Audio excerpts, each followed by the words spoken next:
Floods have always haunted the human imagination. For ancient people, water was both the source of life and the messenger of death. It nourished crops, carried trade, and connected villages, but it could also rise without warning, swallow entire cities, and erase generations in a matter of days. Imagine living by a river thousands of years ago. You depended on it for survival, yet every heavy rain carried the possibility of destruction. In such a fragile balance between creation and chaos, stories were born. Stories that tried to explain why disasters came and what they meant for humankind. Across the world, civilizations that never met one another told almost the same story. A great flood, sent by divine forces, that wiped out humanity. From the fertile crescent of Mesopotamia to the mountains of Greece, from the banks of the Ganges in India to the pages of the Hebrew Bible, the tale repeats itself. A god, or many gods, angered by human arrogance or corruption. A chosen survivor, warned in time, tasked with building a vessel. Animals and family gathered on board. Waters rising, covering the earth. And finally, a new beginning once the waves recede. But why? Why does this pattern appear in so many cultures, separated by oceans and centuries? Did these peoples share a common memory of some ancient catastrophe? Were the myths carried along trade routes, transformed as they crossed deserts and seas? Or do these stories simply reflect the deepest fears and hopes that all human beings carry, the fear of losing everything and the hope of starting again? Tonight, we will dive into the great flood myths, not as isolated tales, but as echoes of a shared human experience. We will travel to Mesopotamia, to hear the story of Utnapishtim in the Epic of Gilgamesh, one of the earliest known flood legends. We will climb the mountains of Greece, where Deucalion and Pyrrha survived Zeus's wrath. We will follow Manu in India, guided by a divine fish that grew into the god Vishnu himself.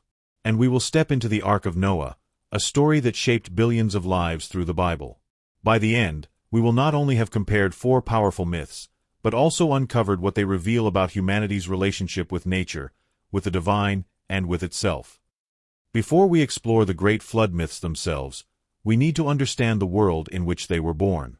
To the ancients, water was both a blessing and a curse, and nowhere was this duality more evident than in the civilizations that flourished along great rivers. The Nile, the Tigris and Euphrates, the Indus, the Yangtze, these waters gave rise to agriculture, trade, and the first cities. But the same rivers could swell without warning, overflowing their banks, swallowing homes, and erasing entire communities in a single season. For the farmers of Mesopotamia, floods were a constant threat. The Tigris and Euphrates nourished the soil but also carried unpredictable devastation. Records carved on clay tablets tell of villages swept away and fields ruined by waters that rose too high. The people who lived there came to see floods not just as natural events but as messages from the gods, acts of divine will, punishment for disobedience, or warnings of cosmic imbalance. In this fragile relationship with nature, myths offered explanation and meaning. The same pattern can be seen across the world. In ancient Egypt, the yearly flooding of the Nile was essential to survival. Unlike the chaos of Mesopotamia, the Nile's flood was regular, predictable, and celebrated. When the river swelled, it deposited rich black silt on the fields, ensuring another year of harvest. Here, flooding symbolized life itself. Yet even in Egypt, myths remembered times when the waters could rise too high, when chaos, embodied by the god Seth, threatened the order maintained by Osiris and Isis. Floods could bless, but they could also destroy. Further east, in the Indus Valley and in Vedic India, the cycle of monsoons shaped both the agricultural calendar and religious imagination. The rains could nourish or annihilate. It is no coincidence that Hindu mythology includes stories of cosmic floods, like the tale of Manu guided by Vishnu in the form of a giant fish. In a land where entire villages depended on seasonal rains, a story of divine rescue from overwhelming waters felt not only possible but inevitable. Even cultures far from great rivers created their own flood stories. The Greeks, surrounded by the Mediterranean Sea and shaped by sudden storms, imagined the anger of Zeus bringing waters to drown humanity. In the Americas, Mayan and Aztec traditions remembered floods as acts of cosmic renewal, endings that prepared the way for new creations. Across Africa, too, oral traditions speak of waters that once covered the land, reshaping it through divine command. Everywhere, humanity looked at water with a mixture of gratitude and fear. Why, then, did floods hold such a powerful grip on human imagination? Part of the answer lies in memory. Archaeologists and geologists have uncovered evidence of catastrophic floods in ancient times. The sudden flooding of the Black Sea basin, the violent surges of rivers after the Ice Age, even tsunamis triggered by earthquakes. To those who survived such events, it would have felt as if the entire world was ending. Stories passed down from one generation to another transformed memory into myth. And because the memory was shared, the myth spread across cultures. Another part of the answer lies in psychology. Floods provided a natural metaphor for the human condition. Just as rising waters swept away homes, guilt and corruption threatened to sweep away societies. Just as waters receded to reveal fertile new soil, renewal was possible after destruction. The flood became an archetype, a universal image of death and rebirth, chaos and order, punishment and salvation. When we hear of Noah, of Utnapishtim, of Deucalion, or of Manu, we are not just hearing about individuals. We are hearing about humanity itself, struggling to survive its own mistakes and to begin again. Finally, floods were stories of power.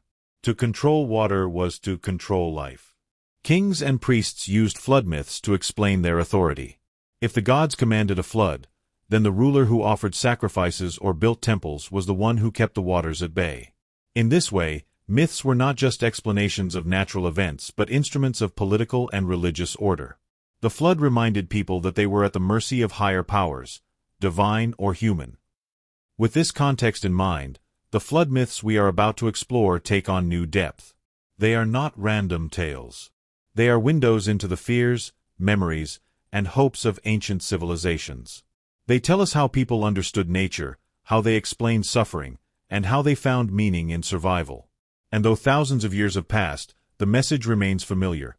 Humanity is fragile, but in the face of destruction, there is always the possibility of renewal. Among the oldest stories ever written lies a tale of a flood so devastating that it reshaped humanity's relationship with the divine. More than 4,000 years ago, long before the Hebrew Bible was composed, before Greek philosophers wrote their myths, and even before many civilizations had discovered writing, the people of Mesopotamia told a story about a man named Utnapishtim. His survival, carved into clay tablets in the Epic of Gilgamesh, remains one of the earliest flood myths known to history. To understand Utnapishtim's story, we must first step into Mesopotamia, the land between the rivers, the Tigris and the Euphrates. This was one of humanity's first great cradles of civilization. Cities like Uruk and Ur thrived here, building temples, creating laws, and inventing writing. But their world was fragile. The rivers that gave life could also bring sudden death. Floods often came without warning, drowning fields, destroying homes, and leaving famine in their wake. In this environment, myths were not just stories. They were explanations, warnings, and attempts to make sense of chaos. The flood story begins with the gods themselves. In Mesopotamian belief, the gods were not distant or abstract. They were powerful beings who interfered constantly in human affairs. And unlike later monotheistic gods, they were not always moral or compassionate. They could be petty, jealous, and easily angered. According to the tablets, the gods grew tired of humanity. People were noisy, disruptive, and their presence disturbed the gods' rest. This may sound strange, but to the Mesopotamians, the gods reflected the unpredictability of life itself, sometimes generous, sometimes cruel, often beyond human understanding. Enlil, one of the chief gods, decided that humanity must be wiped out. He planned a great flood that would sweep across the earth, drowning every living thing. But not all the gods agreed. Ea, also known as Enki, the god of wisdom and waters, felt pity for humanity. Secretly, he chose one man to save, Utnapishtim, a wise king of the city of Shuruppak. Through dreams and whispered warnings, Ea told Utnapishtim to abandon his home, to leave behind his wealth, and to build a massive boat. On this vessel, he would carry his family, craftsmen, and even the seed of every living creature. The instructions were precise, even technical. Utnapishtim was told how to measure the boat, how to seal it with bitumen, how to divide it into compartments. Scholars who study the tablets note that these details reflect real Mesopotamian knowledge of shipbuilding and trade on the rivers. The myth blends divine intervention with practical human skill, suggesting that survival required both faith and craftsmanship. When the flood came, it was unlike anything humanity had ever known. For 6 days and 7 nights, storms raged, winds howled, and waters swallowed the land. Cities were torn apart, corpses floated in the waves, and the gods themselves grew afraid of the destruction they had unleashed. In one striking passage, the goddess Ishtar laments the flood, regretting the death of so many humans. This detail reveals something unique about the Mesopotamian worldview. Even the gods could make mistakes. Even divine beings could lose control. At last, the storm subsided. Utnapishtim's boat came to rest on Mount Nisr. Days passed. He released a dove, but it returned. He released a swallow, but it too came back. Finally, he released a raven, and when it did not return, he knew the waters had receded. Utnapishtim emerged, offered sacrifices to the gods, and gave thanks for his survival. The gods, moved by the offering, gathered like flies around the smoke. Ea, who had warned him, confronted Enlil for his cruelty. Enlil, appeased, granted Utnapishtim and his wife immortality, a gift that set them apart from all other humans. The parallels with the biblical story of Noah are striking. The ark, the animals, the birds released to test the waters, the mountaintop resting place. But the tone is very different. In the Mesopotamian version, the gods are divided, flawed, even chaotic. Humanity's survival is not the result of divine justice, but of divine compromise.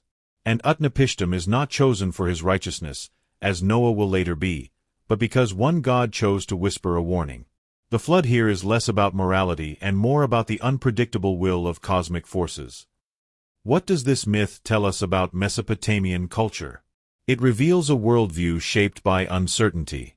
The people of Mesopotamia lived at the mercy of rivers and storms they could not control. They saw the gods in the same way: powerful, capricious, sometimes merciful, sometimes wrathful. To them, survival was never guaranteed, but through wisdom, skill, and a touch of divine favor, humanity might endure. The story of Utnapishtim is not just about survival, it is about memory. By writing the flood on clay tablets, the Mesopotamians ensured that the terror of the waters would never be forgotten. It became part of their cultural DNA, a warning passed to future generations. And as we will see, echoes of this story traveled far beyond Mesopotamia, shaping myths in Greece, India, and the Bible. The flood of Utnapishtim is the ancestor of countless legends, a reminder that some stories are too powerful to belong to one culture alone. After the rivers of Mesopotamia, our journey takes us to the mountains and coasts of ancient Greece, a land surrounded by the restless Mediterranean, where storms could rise suddenly and violently. Here, too, humanity remembered a flood that nearly erased the world. The story of Deucalion and Pyrrha, preserved in the writings of Hesiod and Ovid, reveals not only the destructive power of water but also the Greek vision of renewal, transformation, and the fragile relationship between mortals and gods. The myth begins, as so many Greek myths do, with human arrogance and divine judgment. Zeus, king of the gods, looked down from Olympus and saw a world filled with wickedness and corruption.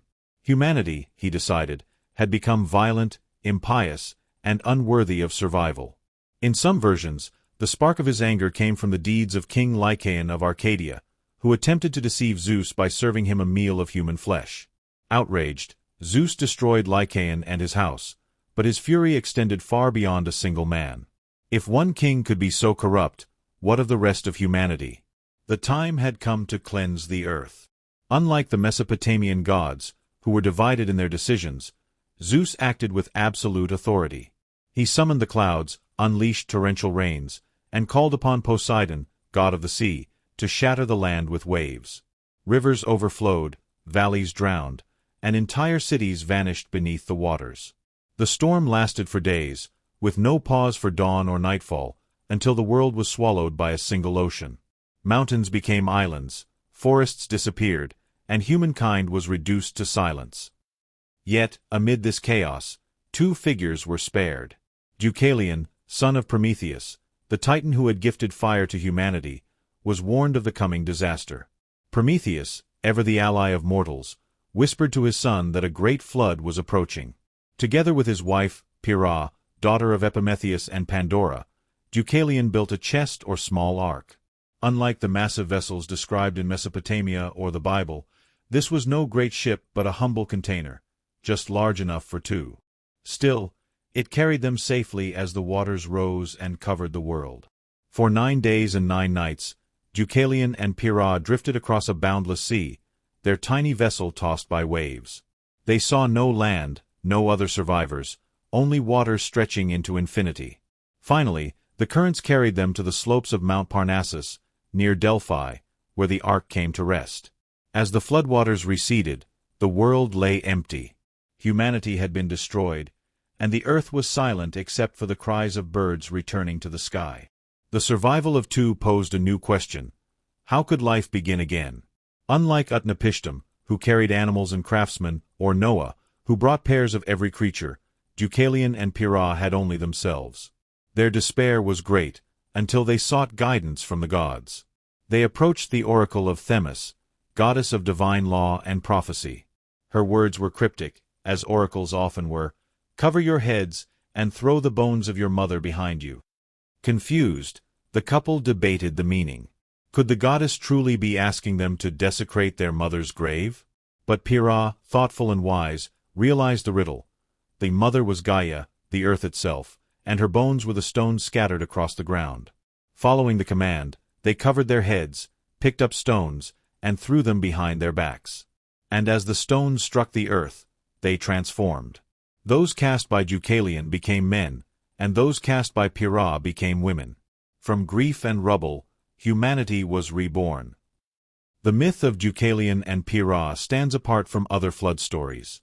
Where Mesopotamian and biblical versions emphasize divine punishment and salvation through obedience, the Greek version is profoundly symbolic. The flood cleanses the world, but rebirth comes not from a covenant with gods nor from the preservation of animals, but from the earth itself. Humanity emerges from stone, a reminder that mortals are children of the earth, fragile yet enduring, shaped from what is hardest and most permanent. This myth also reflects Greek values. Deucalion survives not because of moral purity but because of his connection to Prometheus, the benefactor of humankind. Pyrrha, often overshadowed in retellings, plays a vital role as the one who interprets the oracle, showing that survival requires not only strength but also wisdom. And the act of casting stones links the myth to the Greek fascination with transformation, metamorphosis, and the idea that life can emerge from what seems lifeless. To the Greeks, floods were not merely disasters, they were opportunities for renewal. Just as the Mediterranean storms could destroy ships yet bring new trade winds, so too could the flood sweep away corruption and open the way for a purer humanity. The story of Deucalion and Pyrrha is both a tragedy and a beginning, a tale of destruction that ends not with silence but with the sound of footsteps, the first steps of a new race walking upon the earth. From Mesopotamia to Greece, flood myths spoke of divine punishment and human survival. But in ancient India, the story takes a different form. Here, the flood is not only destruction, but also salvation. The myth of Manu and the fish, preserved in the Shatapatha Brahmana and later retold in the Puranas, is a tale of trust, divine guidance, and the rebirth of the world under the watch of Vishnu, one of Hinduism's most important gods. To the people of the Indian subcontinent, water was both life and peril. The Indus and Ganges rivers brought fertility to the land, but the cycle of monsoons also carried the threat of devastation. Whole villages could be washed away when the rains came too strong, and survival often depended on timing, preparation, and divine favor. In this environment, it is no surprise that one of India's oldest flood myths places water at the center of both destruction and creation. The story begins with Manu, the first man, sometimes described as the son of the sun god Vivasvat. While washing his hands in the river, Manu noticed a tiny fish caught in his palms. The fish spoke to him, begging for protection from larger creatures. "Care for me, and I will save you," it said. Intrigued and compassionate, Manu placed the fish in a jar. As days passed, the fish grew too large for the jar, so he moved it to a pond. But the fish kept growing. Manu carried it to a lake, and then finally to the vast ocean. By then, it was no ordinary fish. It was Matsya, the great fish avatar of Vishnu, one of the first incarnations of the god who would later take many forms to protect the world. The fish revealed a terrible secret: a great flood was coming, one that would wash away all living beings. But Manu, warned in time, could be saved. Matsya instructed him to build a massive boat and to fill it with seeds of every plant, pairs of every animal, and the 7 great sages who carried knowledge of the universe. When the floodwaters rose, Manu was told to tie his boat to the horn of the fish, and Matsya would guide him through the storm. As foretold, the rains came. The ocean rose higher and higher, swallowing mountains, forests, and villages. Darkness covered the sky, and waves towered above the world. Manu's boat, tied securely to the fish, was pulled through the waters. The storm raged on, but guided by Vishnu's avatar, Manu did not despair. He and the sages chanted hymns and prayers as the world drowned around them. 4 days and nights uncounted, they drifted across an endless sea, clinging to hope while all else perished. At last, the waters began to recede. Matsya guided the boat to the safety of the Himalayas, where it came to rest. From there, Manu and the sages disembarked. They performed rituals of gratitude, offering sacrifice to Vishnu. According to some traditions, from Manu's sacrifice emerged a woman with whom he repopulate the earth. In others, humanity was reborn from his children and the preserved seeds of life. Either way, the world began anew, not through divine wrath alone, but through divine compassion. The myth of Manu and the fish is striking for several reasons. Unlike Utnapishtim or Noah, Manu is not simply chosen by the gods. He proves his worth through an act of kindness. He saves the fish when it is small, and in return, the fish saves him when the world is ending. This reciprocity reflects a central value in Hindu thought: dharma, the moral duty that binds all beings together. By caring for the weak, Manu fulfills his duty, and in turn, the universe protects him. The symbolism is also profound. Water, as always, represents chaos and destruction, but it is also the medium of purification. The flood wipes the slate clean, but the seeds on Manu's boat ensure continuity. Nothing is lost forever. It is transformed. And Vishnu, appearing as Matsya, demonstrates the divine's willingness to intervene directly in the human world, not out of anger, but out of compassion. Culturally, the myth reflects the Indian worldview shaped by the monsoon. Unlike the unpredictable storms of Mesopotamia or the Mediterranean, the monsoon is cyclical, expected, and essential. It brings life, but it can also overwhelm. The story of Manu acknowledges this duality, presenting the flood not as arbitrary cruelty but as part of the cosmic order. Even destruction has meaning, because it prepares the way for renewal.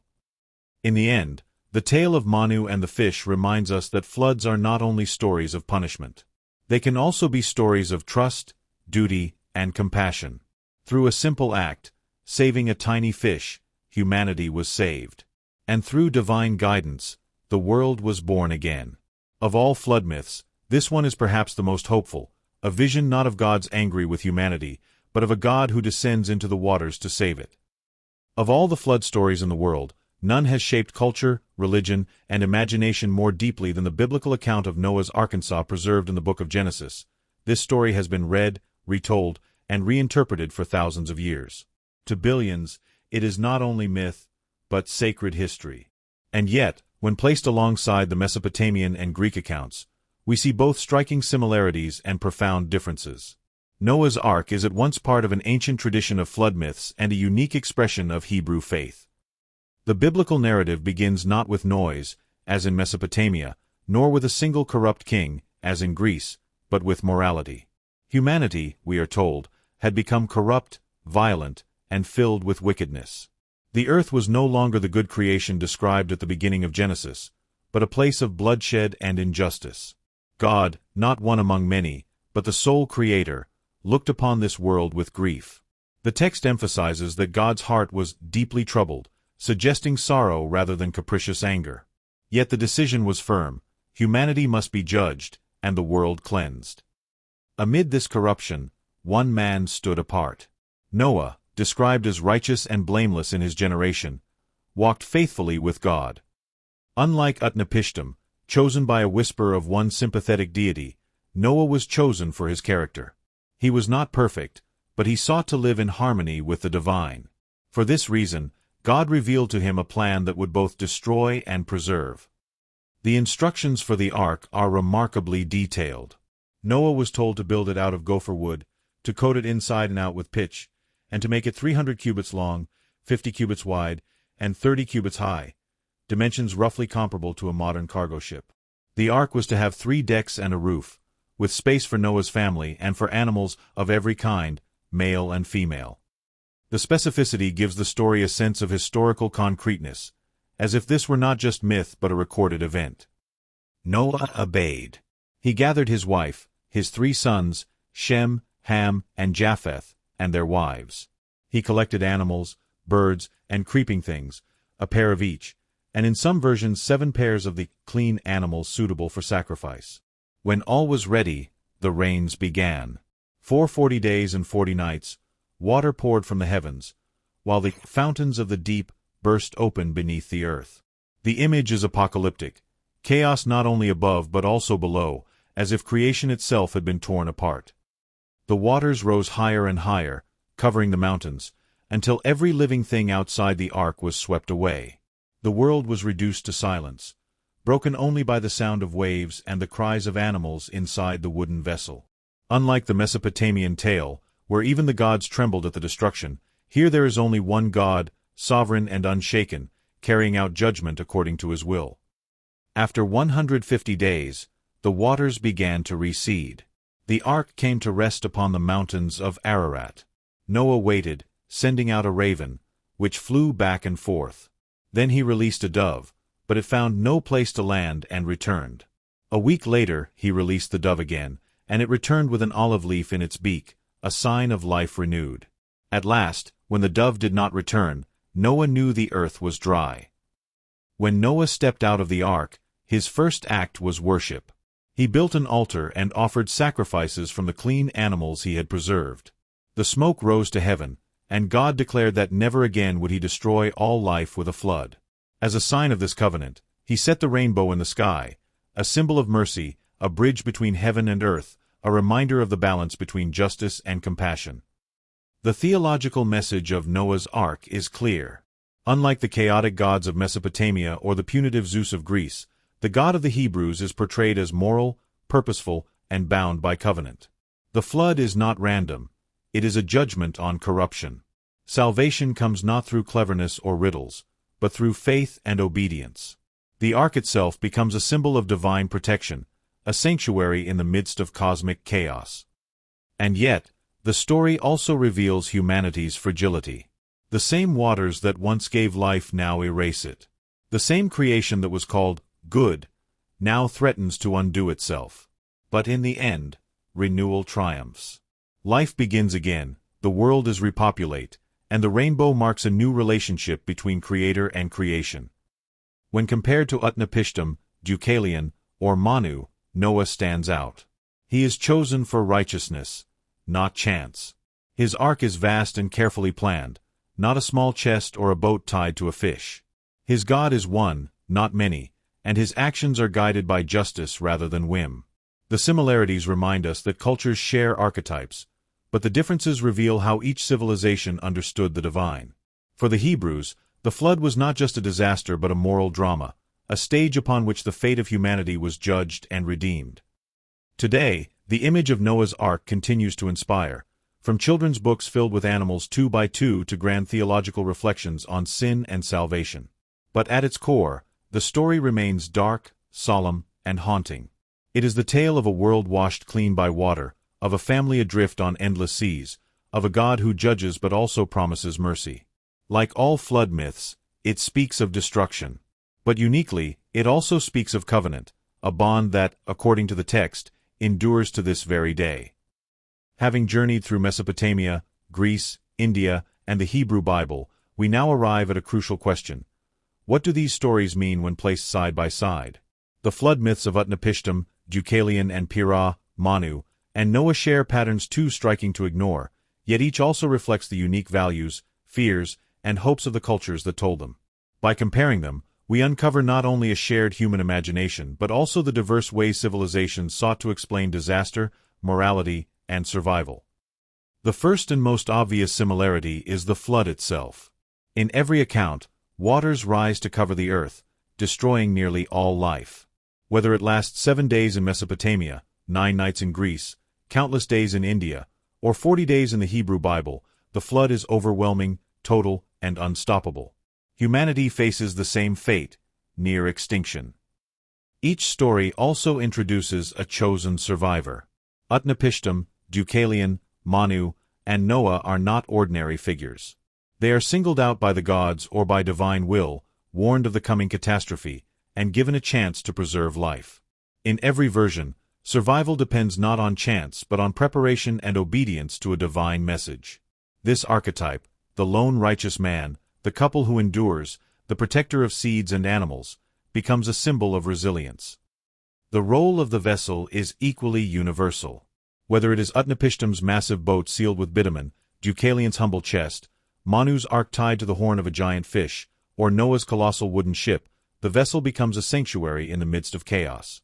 It is a microcosm of life itself, carrying the seeds of the future through destruction. The ark, chest, or boat is not just a means of survival, it is a symbol of hope.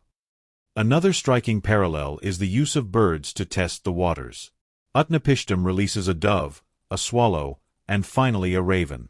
Noah sends out a raven, then a dove, which eventually returns with an olive leaf. Even in distant traditions, we find echoes of this motif, the idea that small signs from nature guide humanity toward renewal. The image of a bird returning with proof of dry land resonates across cultures as a universal symbol of survival. Yet, despite these parallels, each myth carries a very different message. In Mesopotamia, the gods are capricious. Humanity is destroyed not because it was wicked, but because it was noisy and disruptive. Utnapishtim survives only because one god secretly warns him. The story reflects a worldview in which the divine is unpredictable, reflecting the chaotic floods of the Tigris and Euphrates. The message is not moral clarity, but resignation. Survival depends on appeasing powers beyond comprehension. The Greek story, by contrast, is less about punishment and more about transformation. Zeus destroys humanity for its wickedness, but Deucalion and Pyrrha repopulate the earth in a way that is symbolic rather than literal, casting stones that become men and women. This imagery reveals a fascination with metamorphosis, central to Greek mythology, and highlights the role of human ingenuity. The couple is not just saved, they participate in recreating humanity, suggesting that survival is also about interpretation and wisdom. The Hindu myth of Manu introduces yet another dimension. Here, the flood is not primarily judgment but cosmic necessity. Vishnu, in the form of Matsya the fish, saves Manu because of his compassion and Manu's act of kindness. The message is not wrath but reciprocity. Protect the weak, and the divine will protect you. In this version, the flood is part of the eternal cycles of destruction and rebirth that define Hindu cosmology. The boat carries seeds, sages, and knowledge, ensuring not only physical survival but also spiritual continuity. Finally, the biblical story of Noah emphasizes morality and covenant. Humanity is judged for corruption and violence. Noah survives because he is righteous, and after the flood, God establishes a promise never to repeat such destruction. Unlike the Mesopotamian gods, the God of Israel acts with purpose, justice, and mercy. The rainbow becomes a sign of hope, not just for Noah, but for all future generations. The Hebrew account transforms the flood from a tale of survival into a moral drama of sin, judgment, and redemption. What do we make of these shared motifs? Scholars have offered several explanations. One is cultural diffusion. The Mesopotamian version may be the oldest, and through trade, conquest, and migration, echoes of Utnapishtim's flood reached Greece, India, and the Hebrews. Another is archetypal psychology. Floods were universal experiences in early agricultural societies, and myths developed independently because they expressed shared fears of nature's power. A third explanation lies in memory. Perhaps ancient peoples preserved distant recollections of real catastrophic floods, geological events like the flooding of the Black Sea or the melting of glaciers at the end of the Ice Age. Whatever the origin, the persistence of the flood story tells us something essential about humanity. Water, in myth, is never neutral. It is life-giving and life-taking, chaos and renewal, death and rebirth. To be human is to live with this paradox, to know that everything we build can be swept away in a single storm, but also to believe that from the waters, new life can emerge. By comparing these myths, we see not only cultural differences but also universal longings. Utnapishtim reflects humanity's fear of unpredictable gods. Deucalion and Pyrrha express the Greek love of transformation and riddles. Manu and Matsya embody the Hindu ideal of compassion and cosmic order. Noah reveals the Hebrew conviction that morality and covenant shape destiny. 4 cultures, 4 answers, yet all circling around the same haunting truth, that destruction and renewal are inseparable. Perhaps that is why the flood myth endures. It is not merely about water. It is about us. About our fragility, our mistakes, our hopes, and our endless desire to survive. Whether we imagine a Mesopotamian king, a Greek couple, an Indian sage, or a Hebrew patriarch, we are really imagining ourselves, standing at the edge of the waters, wondering if we will endure, and dreaming of what the world might look like when the storm finally passes. As we step back from Mesopotamia's clay tablets, from the Greek mountains, from the Indian monsoons, and from the Hebrew scriptures, one truth emerges. The flood is more than a story. It is a mirror. A mirror of our fears, our mistakes, and our eternal hope for renewal. Whether told by priests in Sumer, poets in Greece, sages in India, or prophets of Israel, the flood carries the same haunting message, that life is fragile, and that every generation must reckon with the waters that threaten to sweep it away. But the myths do more than frighten us. They also reassure. They remind us that even in the darkest storm, survival is possible. That one family, one couple, one act of kindness, one covenant, can carry humanity into a new world. And they remind us that destruction is never the end. From the stones of Deucalion, from the seeds of Manu, from the Ark of Noah, from the sacrifice of Utnapishtim, life returns. Always transformed, but always alive. Perhaps that is why these stories endure. They are not bound to a single religion, culture, or time. They belong to all of us. Because each of us has faced floods of our own, not always of water, but of loss, chaos, and uncertainty. And in those moments, we too search for an ark, a guide, a promise that the storm will pass and the world will begin again. So the question remains, are these myths simply echoes of ancient fears, or are they fragments of something more, memories of real events, or symbols of truths we still need today? The answer may never be certain. But the journey of comparing them reveals something deeper than fact. It reveals the resilience of the human spirit. If you found this exploration meaningful, if you believe these stories still matter, then join us. Like this video, subscribe to the channel, and share your thoughts in the comments below. Which of these flood myths speaks to you the most? Which one feels closest to your own vision of the world? Your voice is part of this conversation, and together, we can continue uncovering the myths that connect us across time and culture.